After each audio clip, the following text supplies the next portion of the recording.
Albert Borgman calls technology the way in which we take up with the world, which means it's the fundamental way in which we interact with the world around us. The last 150 years after the Enlightenment, there was the idea of positivism, that technology would ultimately be able to be used to alleviate most of the suffering of most human beings, disease, poverty, and most of the problems that nature causes.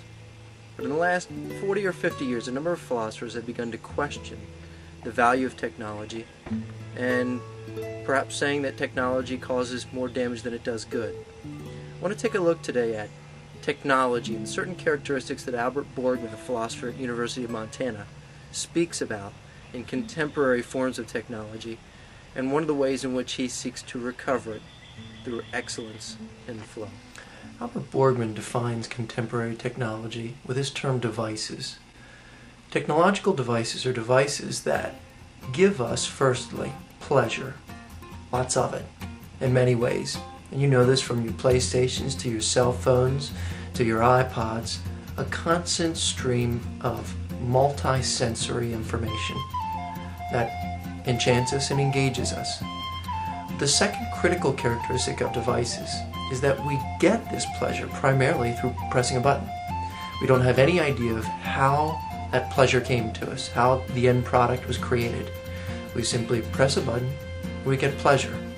There's no skill involved, there's no expertise involved, there's no knowledge involved. And Borgman says this borders on magic. And as everyone knows, magic entrances us. Now this leads us to a number of issues. One of which is rudeness. And we'll take a look at this later, how technology actually breeds incivility, you might say, because we're so connected to our own immediate pleasures.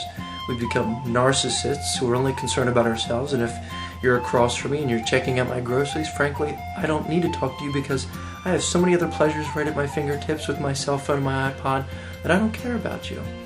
And so primarily, people will just shut other people off, and so it leads to a disconnect in community. But more importantly, the pleasures that are given to us through devices, technological devices, are devices that sort of backfire. Not only because they do allow us to disconnect from our families, from our friends, but they also lead to ultimately a sense of depression and emptiness.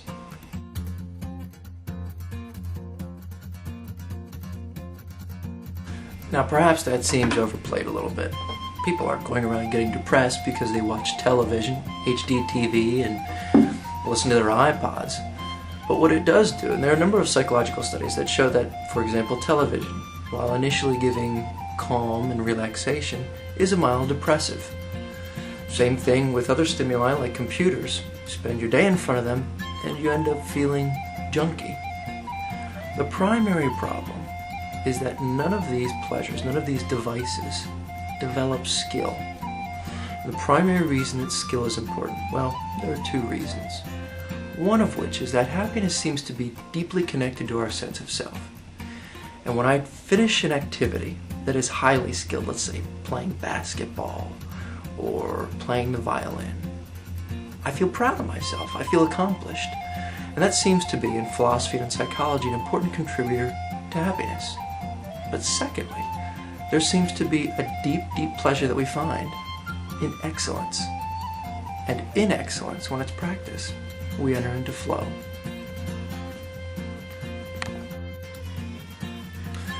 Excellence is developing skill in a certain area. And Albert Borgman likes to call these focal practices because they're practices that engage us on the most holistic level as human beings. For example, I play the classical guitar. Excellence takes hard work and practice, and this seems to be one of the things that we've really missed in our culture, that in order to become great at something, great at anything, be excellent at anything, we have to work hard, we have to be dedicated, we have to practice. What I'd like to do now is take you through learning a classical guitar piece to show you the time that it takes, the hard work, the boring hours, but ultimately the satisfaction that comes in the end, and the ability to enter into flow, where you lose a sense of time, you lose a sense of self, and you become taken over by the activity. But here's the big difference. When you develop excellence in flow versus, let's say, watching a computer, when I walk away better, more energized, more excited, more ready for life, more pumped up to live, really. A better person. Well, the first thing I have to do before I even get started trying to learn a piece, read the notes, is warm up.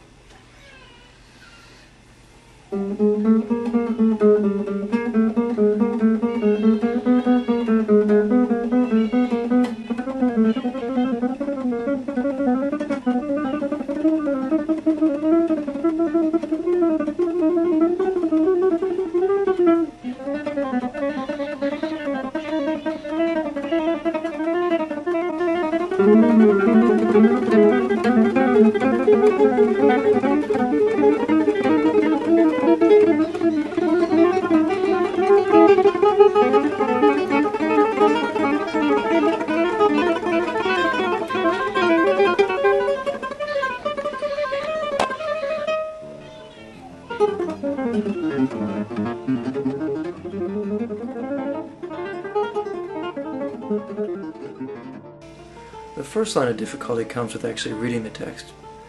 The guitars, you'll notice, for every single note, there are at least 3 strings where you can find that note. So firstly, when you take a look, for example, at the first measure, well, you've got a bar in the 2nd fret, and then you've got to figure out the rest of those notes, which takes a little bit of memory. This is, let's say, E, F, G, B, C, D, G, A, and then if you move further up the fretboard, you've got to continue to work that out. So it's difficult. So piece by piece, I'll figure it out.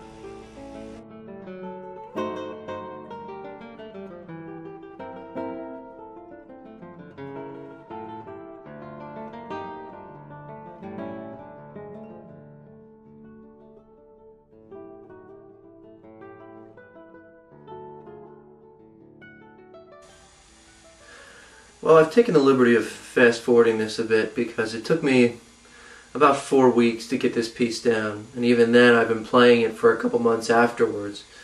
There were a couple sessions where I had to spend the entire hour practice on just 3 chords because the chord transition was that difficult. Firstly to figure out the fingering and then to get it smooth took a long time. But it was rewarding, even in the practice moments, and not just in this end experience, because well, one of my goals is simply to bring a skilled activity into my life that enriches my life. Christopher Parkening, one of the greatest American classical guitarists, said that when he was young, a boy, his dad would make him play a piece 7 times perfectly before he felt that it was polished. This isn't polished, although I have played this probably 100, 200, maybe even 300 times. Segments of it I know that I have, over and over and over, just to get it to sound good. But that's part of what's entailed. So, here we go, give it my best.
A friend of mine asked me the question once, why do we like sports so much?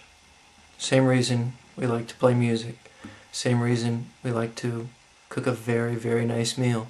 Same reason we like to get involved in play productions or musicals.